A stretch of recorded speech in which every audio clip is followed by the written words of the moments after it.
Day 17.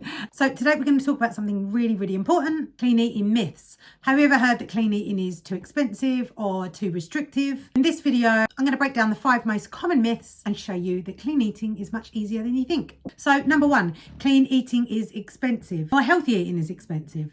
So one of the biggest misconceptions I hear is people saying that they can't afford to eat clean. So I know that if you've watched my other videos, I eat similar things all the time, like eggs. I eat the man maker pie, I make omelettes, I make banana bread, and I make chocolate, and I kind of eat the same sort of things a lot of the time. I throw a lot of vegetables in, and it's not expensive to do this.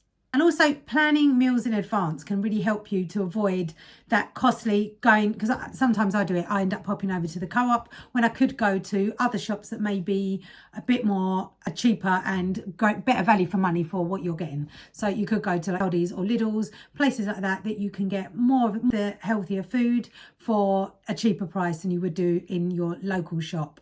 So it's more just planning ahead is a really good idea, and that keeps your costs down. So number 2, clean eating is time consuming, or healthy eating is time consuming. So another myth is that it takes too much time to be able to do all this. I'm working too much. I've got the kids. I just don't have time. And I get it. Life is busy. My life is busy. That's why I like to make things in advance, shove it in the freezer, and then I can get it out in the morning. Or even these days with an air fryer, you can get stuff out of the freezer and throw it straight in the air fryer and it's ready. So that kind of takes away that side of things, and also the planning again. You don't need to fancy recipes. In my description, I've put recipes in that I use that I literally, when I'm doing it for 30 days, this is practically all I eat. Omelets, lots of vegetables, meat, and man maker pie. Keep it simple, and then it doesn't make it difficult for you to do. And it doesn't take time either.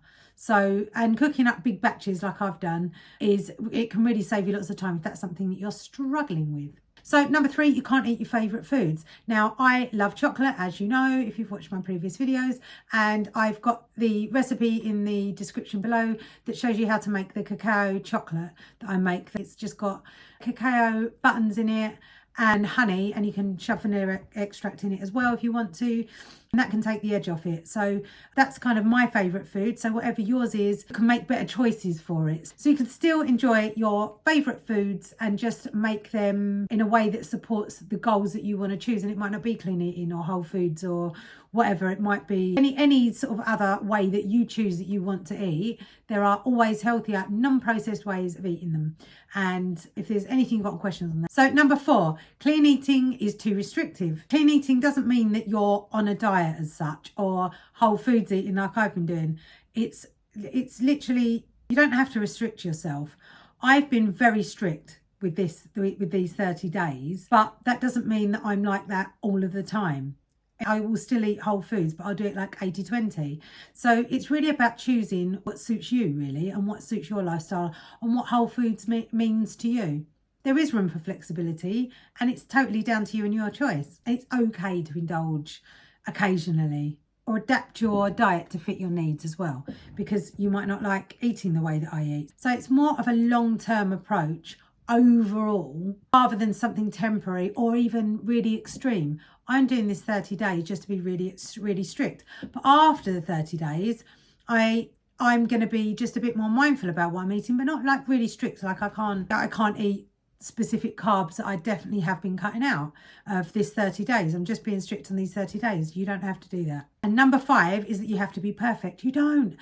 As I've said, this 30 days for me has just been because my diet has been not dialed in since January. So I wanted to do this reset, and then after that, it will kind of push me forward in being more healthier in my choices going forwards. So that's why. And you don't have to be. Clean eating is about progress, or even eating more healthily if that's not what you're used to. It's more about the progress, and stop beating yourself up if you slip up. I've come very close to it, but it's literally 30 days. It's only 30 days. And this is why for me, I like having the reset of the 30 days. That's why I'm doing this. But it's just about making better choices over time. And if you don't stick to 30 days, it's not the end of the world.